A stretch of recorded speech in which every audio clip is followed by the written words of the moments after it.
Hi there. I'm Cheryl McKay, and this is the North by Northwest podcast for Sunday, the 15th of February. North by Northwest is a program heard weekend mornings on CBC Radio 1, 6 to 9, and that's in British Columbia. You can listen live online anywhere in the world by going to cbc.ca/BC and looking for the Listen Live link on that website. On the podcasts, two artists at the start of their careers, winners of scholarships this year from Circle Craft in Vancouver, and a 70-year-old author with a debut novel which is poised to be a bestseller. I was down to Granville Island this past week, took a look in the gallery down there at the Circle Craft Gallery on Granville Island, which is featuring the work right now of four of the young artists they've chosen for this year's Circle Craft scholarships. Well, actually, the 2008 Circle Craft scholarships, but the show is on now. We heard from two of the artists last week on the show, Merrick Norman and Corina Suvages. And this week, Eric James and Margaret Matsuyama. Now, Eric James graduated from Kootenai School of the Arts in the metal program, although by day he's a zoologist. And Margaret Matsuyama at the Emily Carr Institute of Art and Design in the ceramics program. And her pieces are a series of small clay figures repeated over and over again. And Eric has some, well, I'll let Eric tell you about his work at the gallery. Right now in the gallery I have some cast baskets and some blacksmithed, a creature known as a dinoflagellate, which I made out of steel and sheet steel and steel rod. You're going to have to describe what the dinoflagellate looks like. So a dinoflagellate is something that lives in the ocean and lives also in lakes. And people would know it more from what it causes red tides. So it's quite an impact on humankind.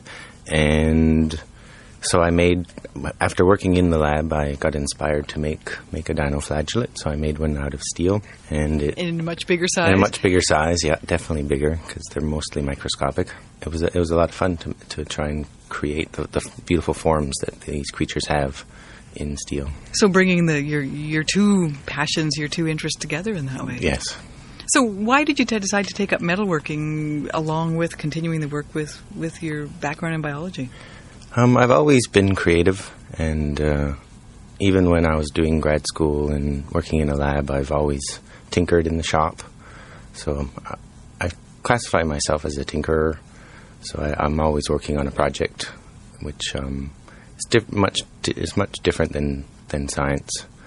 It allows me to use a different part of my brain. So it's kind of a holiday. Exactly. Way. It's always been a hobby, and I had the opportunity to apply to art school and was accepted and took a sabbatical from science for a year and immersed myself completely in the art, which was amazing.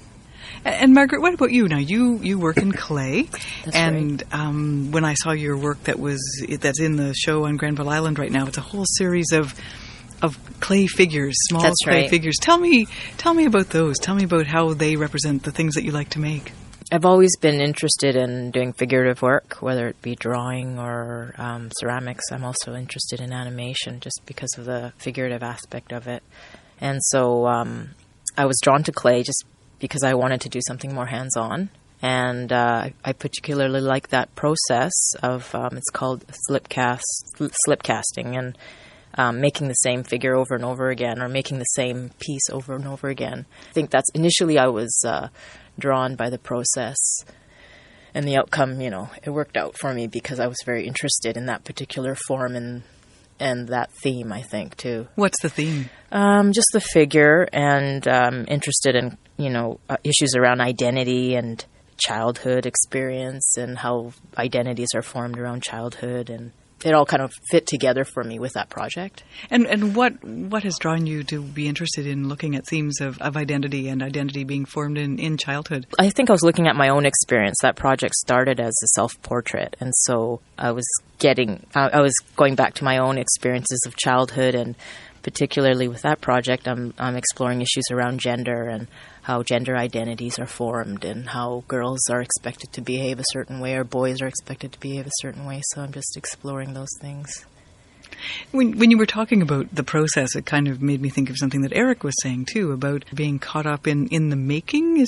Would you see a point of similarity there between your approaches to the work? It does sound like Eric really enjoyed the process too, and I think in terms of making any art, it's I would say the nicest part of it for myself. Yeah, just the process, and if the outcome isn't always quite what you want, but the process is, if it's good, it keeps you engaged, and that's what if I enjoy the process, it's a good project. For me, part of the process is just kind of going further and further and into my own world, and just figuring things out, say, for example, about my childhood, or figuring things out about how I see the world, or how other people might be perceiving me, or perceiving identities, or just, perceptions.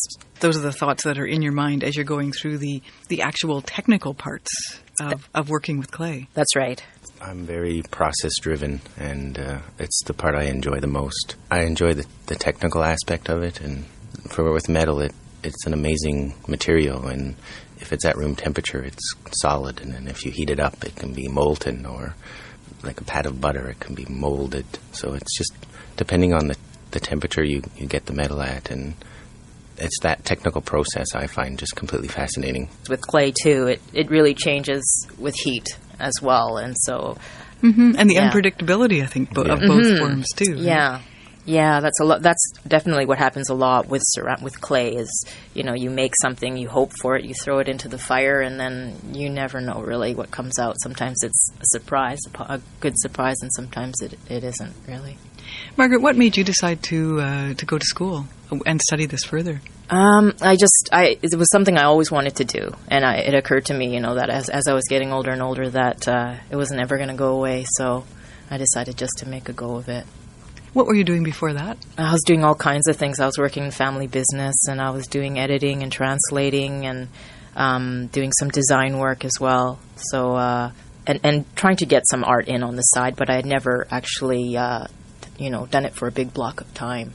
Would you agree with that, Eric? That year that you spent being able to immerse yourself totally in making art, in being creative in that sense? Yeah, it was a big change for me. After, normally my day or week would be working in the lab, and I would think about the art and sort of in the background, and I would have Saturday and Sunday to run your errands and do the things that you need to do to live, and then have a few hours to work in the shop. It was never enough.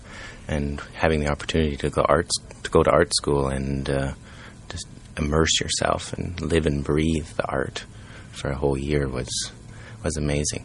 And but for me, by the end of it, I missed the science. So I need to find the balance, which I'm just finding now as I get older, where I'm working in the lab 4 days a week, and I have 3 days to work in the shop. So that's kind of feeling more like... Much more balanced. I'll never be able to leave science, and I'll never be able to ignore the art. So finding the balance has been extremely challenging for me, and now that I've found it, it's really rewarding. You talked about the differences between the two worlds. Are there similarities too? Definitely. For me, the biology is always been in my art.